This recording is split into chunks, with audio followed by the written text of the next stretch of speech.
నామజయం. దీపారాధనలు చేసే క్రమంలో దేవతారాధన చేసే అటువంటి చోట దీపాన్ని ఏ దిక్కులో వెలిగించాలి? 2 దీపాలు వెలిగించాలా, 3 దీపాలు వెలిగించాలా?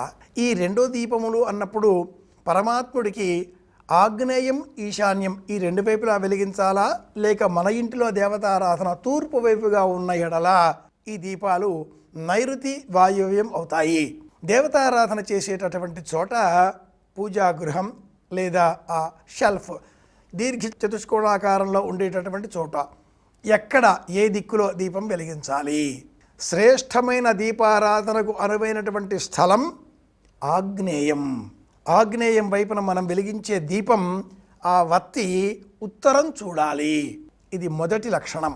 దీపం వెలిగించే క్రమంలో వత్తి తూర్పు వైపుగా వెలిగినట్లయితే శాంతి సౌభాగ్యం, ఉత్తరం వైపుగా వెలిగించినట్లయితే శాంతి సౌభాగ్యములతో పాటుగా ధనం డబ్బు, పడమర వైపుగా వెలిగించినట్లయితే శత్రువులు ఎవరైనా ఉన్న ఎడల వారిలో ఉండే శత్రుత్వ గుణాలు తొలగించే ప్రయత్నం చేయడం, దక్షిణం వైపు వెలిగిస్తే ఆభిచారికాలు ప్రయోగాలు క్షుద్రమంత్రాలు తీవ్రమైనటువంటివి నరక సంబంధిత దీపాలు వెలిగించడం అవుతుంది.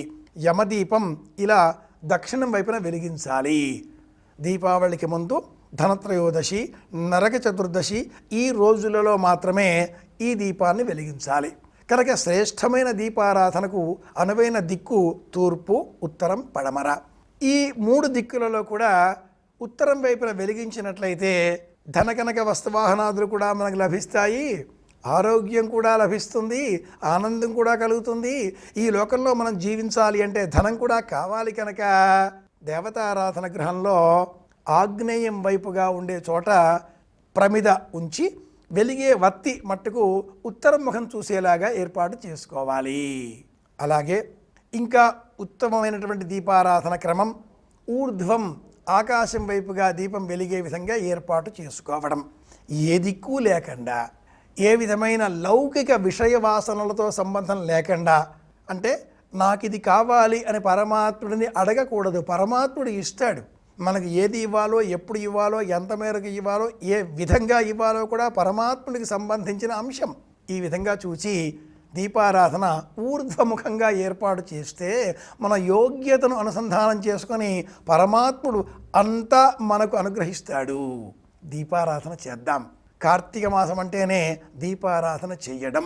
ఈ క్రమంలో రేపే 1 సంవత్సర కాలంగా సుదీర్ఘకాలంగా ఎదురు చూస్తున్నటువంటి పరమాద్భుతమైన ఉత్సవం కోటి దీపోత్సవం ప్రారంభం కాబోతోంది.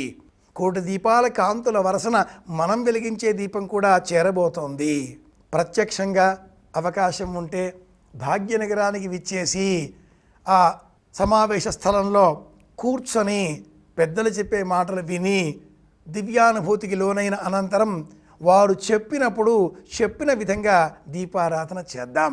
వీలు కాని ఎడల నగరానికి బహుదూరంగా దూరాభారాలలో ఉన్న ఎడల మన గృహాలలోనే ఈ కార్యక్రమాలను ప్రత్యక్షంగా తిలకిస్తూ ఆ సందర్భం రాగానే మన ఇంటిలో కూడా దేవతాగృహంలో తులసికోట వద్ద దీపం వెలిగించినట్లయితే కోటాను కోట్ల కాంతుల సరసన, కోటి దీపాల కాంతుల సరసన మనం వెలిగించిన దీపం కూడా చేరుతుంది.